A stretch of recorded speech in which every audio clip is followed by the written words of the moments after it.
প্ৰাকৃতিক সম্পদৰ ব্যৱস্থাপনা এই চেপ্টাৰটোৰ ভিতৰত কি কি ইম্পৰ্টেন্ট কোৱেশ্চন আছে আৰু কি কি ইম্পৰ্টেন্ট এমসিকিউ কোৱেশ্চন আছে এ টু জেড এইটো ভিডিঅ'ত আলোচনা কৰিম মই তোমালোকক এইটো ভিডিঅ'ত যিকেটা লং কোৱেশ্চন আৰু যিকেটা এমসিকিউ কোৱেশ্চন দেখুৱাই দিম হেকেটা কোৱেশ্চনৰ ভিতৰত তোমালোক মেট্ৰিকত 100% শিওৰ কমন পাবা একো টেনশন কৰিব নালাগে মই যিকেটা কোৱেশ্চন দেখুৱাই দিম হেকেটা কোৱেশ্চন তোমালোক ভালকৈ পঢ়ি যাবা 100% কমন পাই যাবা এতিয়া আমি চাই লও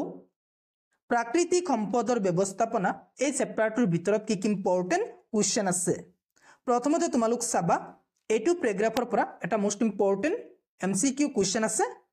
এইবাৰৰ কাৰণে মোস্ট ইম্পৰ্টেন্ট হে এমসিকিউ কোৱেশ্চনটো মই লিখিয়ে থৈ দিছো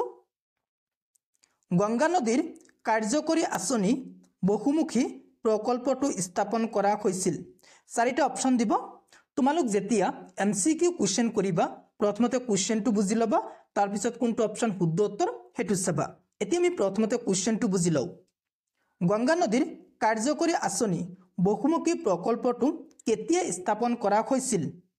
হেতু মাক লিখিব কৈছে কোৱেশ্চনত এতিয়া তোমালোক মনত কৰিবা গংগা নদীৰ কাৰ্যকৰী আঁচনি বহুমুখী প্ৰকল্পটো স্থাপন কৰা হৈছিল 1985 চনত বুজি পালা অপচনত তোমালোক চাবা 1985 থাকিব হেতু অপচন শুদ্ধ উত্তৰ মানে গংগা নদীৰ কাৰ্যকৰী আঁচনি বহুমুখী প্ৰকল্পটো 1985 চনত স্থাপন কৰা হৈছিল বুজি পালা মোস্ট ইম্পৰ্টেন্ট এটো এমসিকিউ কোৱেশ্চন তোমালোক ভালকৈ চাবা নেক্সট ইম্পৰ্টেন্ট এমসিকিউ কোৱেশ্চনটো হল মই লিখিয়া থৈ দিছো তোমালোক ভালকৈ চাবা তলৰ কোনটো ব্যাকটেৰিয়া পানীত থাকিলে পানী অনুজীৱৰ দ্বাৰা প্ৰদূষিত হয় চাৰিটা অপচন থাকিব তেতিয়া তোমালোক মনত কৰিবা কলিফৰ্ম হ'ব শুদ্ধ উত্তৰ মানে কোনটো ব্যাকটেৰিয়া পানীত থাকিলে পানী অনুজীৱৰ দ্বাৰা প্ৰদূষিত হয় হেতু কৈছে কোৱেশ্চনত তোমালোক মনত কৰিবা কলিফৰ্ম নামৰ ব্যাকটেৰিয়া যদি পানীত থাকে তেনেহলে পানী অনুজীৱৰ দ্বাৰা প্ৰদূষিত হৈছে বা হ'ব বুলি ক'ব পাৰা তোমালোক মনত কৰিবা কি কলিফৰ্ম নেক্সট তোমালোক চাবা মোস্ট ইম্পৰ্টেন্ট কোৱেশ্চনটো পৰিবেশ ৰক্ষাৰ তিনিটা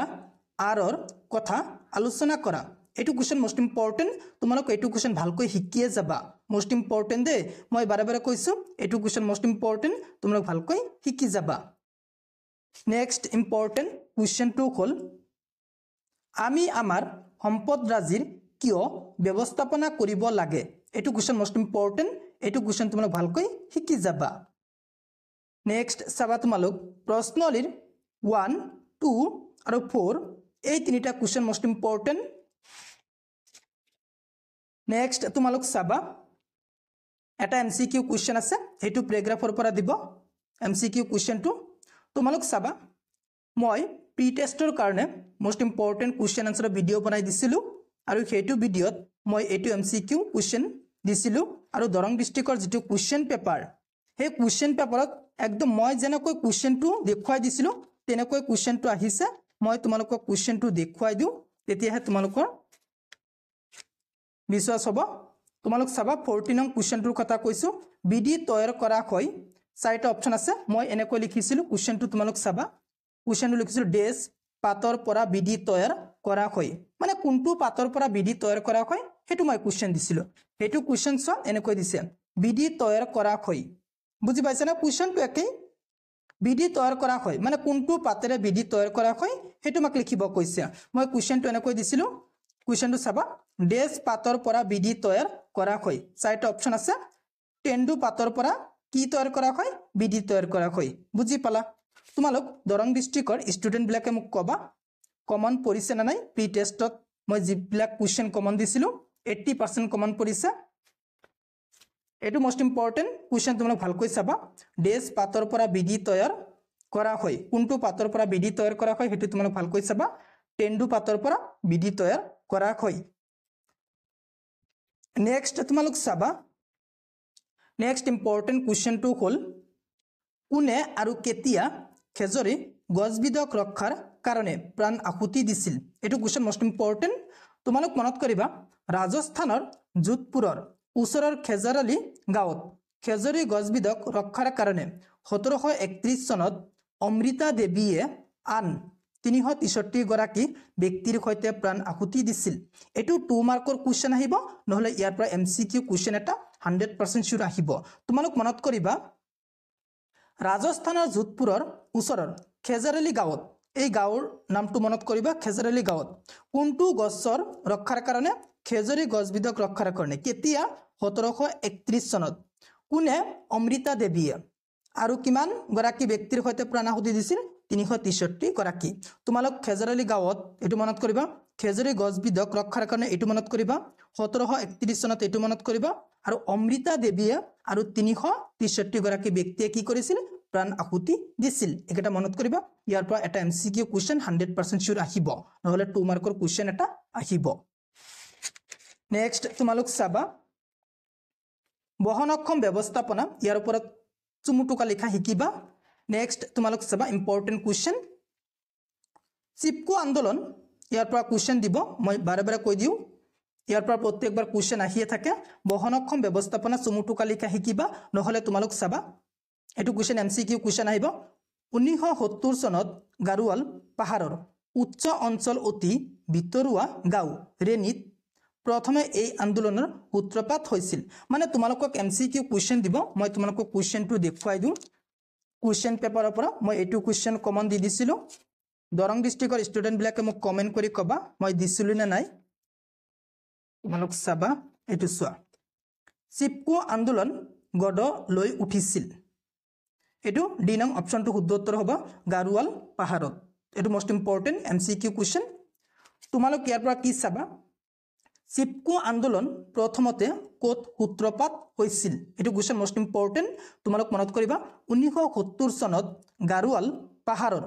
উচ্চ অঞ্চল অতি ভিতৰুৱা গাঁও ৰেনিত প্ৰথমতে সূত্ৰপাত হৈছিল তোমালোক 1970 চনত গাৰুৱাল পাহাৰৰ এটো মনত কৰিবা আৰু কোনটো গাঁৱত ৰেনি গাঁৱত এটো মনত কৰিবা দে মোস্ট ইম্পৰ্টেন্ট নেক্সট তোমালোক চাবা অৰণ্য ব্যৱস্থাপনাত মানুহৰ ভূমিকা এক উদাহৰণ দিয়া এটো কোৱেশ্চন মোস্ট ইম্পৰ্টেন্ট এটো কোৱেশ্চন তোমালোক ভালকৈ শিকি যাবা নেক্সট তোমালোক চাবা নেক্সট ইম্পৰ্টেন্ট কোৱেশ্চনটো হ'ল এমসিকিউ কোৱেশ্চন আৰাবাৰীৰ হাল বনাঞ্চল পুনৰুদ্ধাৰ হৈছিল চাইটা অপচন থাকিব তোমালোক মনত কৰিবা আৰাবাৰীৰ হাল বনাঞ্চল পুনৰুদ্ধাৰ হৈছিল 1983 চনত বুজি পালা নেক্সট চাবা প্ৰশ্নলিৰ 1 আৰু 2 এই দুটা কোৱেশ্চন মোস্ট ইম্পৰ্টেন্ট এই দুটা কোৱেশ্চন তোমালোক ভালকৈ শিকি যাবা নেক্সট ইম্পৰ্টেন্ট কোৱেশ্চনটো হ'ল নদী বান্ধ ইয়াৰ ওপৰত চুমুটুকা লিখা শিকিবা মোস্ট ইম্পৰ্টেন্ট নেক্সট তোমালোক চাবা নেক্সট ইম্পৰ্টেন্ট এমসিকিউ কোৱেশ্চনটো হ'ল গংগা নদীৰ ওপৰত থকা নদী বান্ধটোৰ নাম হ'ল চাইটা অপচন থাকিব তোমালোক তেতিয়া মনত কৰিবা গংগা নদীৰ ওপৰত থকা নদী বান্ধটোৰ নাম হ'ল টেহৰাই বুজি পালা ইয়াত লিখা আছে নেক্সট তোমালোক চাবা বৃহৎ নদী বান্ধ নিৰ্মাণৰ তিনিটা সমস্যা উল্লেখ কৰা এটো কোৱেশ্চন মোস্ট ইম্পৰ্টেন্ট ইয়াৰ পৰা এমসিকিউ কোৱেশ্চন দিব পাৰে এনেকৈ তলৰ কোনটো বৃহৎ নদী বান্ধ নিৰ্মাণৰ সমস্যা এনেকৈ কোৱেশ্চন দিব পাৰে তেতিয়া তোমালোক মনত কৰিবা বৃহৎ নদী বান্ধ নিৰ্মাণৰ তিনিটা সমস্যা হ'ল সামাজিক সমস্যা অৰ্থনৈতিক সমস্যা আৰু পৰিৱেশ সমস্যা তোমালোক সামাজিক সমস্যা অৰ্থনৈতিক সমস্যা আৰু পৰিৱেশ সমস্যা এইবিলাক অলপ চুমুকৈ লিখা শিকি যাবা নেক্সট তোমালোক পানী সঞ্চয়ন ইয়াৰ ওপৰত চুমুটুকা লিখা শিকিবা মোস্ট ইম্পৰ্টেন্ট নেক্সট তোমালোক চাবা প্ৰশ্নলিৰ 2 নং কোৱেশ্চনটো মোস্ট ইম্পৰ্টেন্ট 2 নং কোৱেশ্চনটো তোমালোক ভালকৈ শিকি যাবা নেক্সট তোমালোক চাবা অনুশীলনীৰ 4 নং কোৱেশ্চনটো মোস্ট ইম্পৰ্টেন্ট 4 নং কোৱেশ্চনটো তোমালোক ভালকৈ শিকি যাবা হৈ গল প্ৰাকৃতিক সম্পদৰ ব্যৱস্থাপনা এই চেপ্টাৰটোৰ ভিতৰত কি ইম্পৰ্টেন্ট কোৱেশ্চন আছে মই তোমালোকক দেখুৱাই দিলো এইটো ভিডিঅত তোমালোকে মোক কমেন্ট কৰি কবা কোনটো সাবজেক্টৰ মোস্ট ইম্পৰ্টেন্ট কোৱেশ্চন আছে ভিডিঅ লাগে মোক কমেন্ট কৰি কবা মই হেতু সাবজেক্টৰ মোস্ট ইম্পৰ্টেন্ট কোৱেশ্চন আছে ভিডিঅ বনাই মোৰ ইউটিউব চেনেলত আপলোড কৰি দিম আৰু তোমালোকে মোক কমেন্ট কৰি কবা এমসিকিউ কোৱেশ্চনৰ ভিডিঅ লাগে নেকি যদি লাগে মই প্ৰত্যেক সাবজেক্টৰ এমসিকিউ কোৱেশ্চনৰ ভিডিঅ বনাই মোৰ ইউটিউব চেনেলত আপলোড কৰি দিম যদি কমেন্ট কৰা তেনেহলে দিম যদি নালাগে তেনেহলে নিদিও মই ইমান কষ্ট কৰি বনাই লাভ নাই যদি তোমালোকৰ নালাগে যদি নিজে নিজে পঢ়ি লব পাৰা ভাল আৰু যদি নোৱাৰা মই এমসিকিউ কোৱেশ্চনৰ ভিডিঅ বনাই মোৰ ইউটিউব চেনেলত আপলোড কৰি দিম আৰু যিবিলাক ইম্পৰ্টেণ্ট সেইবিলাক মই দি দিম এনে দি লাভ নাই যিবিলাক মোস্ট ইম্পৰ্টেণ্ট MCQ কুৱেশ্যন আছে সেইবিলাক লিখি তাৰপিছত মই ভিডিঅ' বনাই মোৰ ইউটিউব চেনেলত আপলোড কৰি দিম তোমালোক চাই ল'বা তোমালোকৰ বহুত লাভান্বিত হ'ব যদি তুমি মোৰ চেনেলত প্ৰথমবাৰৰ খোৱা মোৰ চেনেলটো সাবস্ক্ৰাইব কৰিবা thank you watching the video'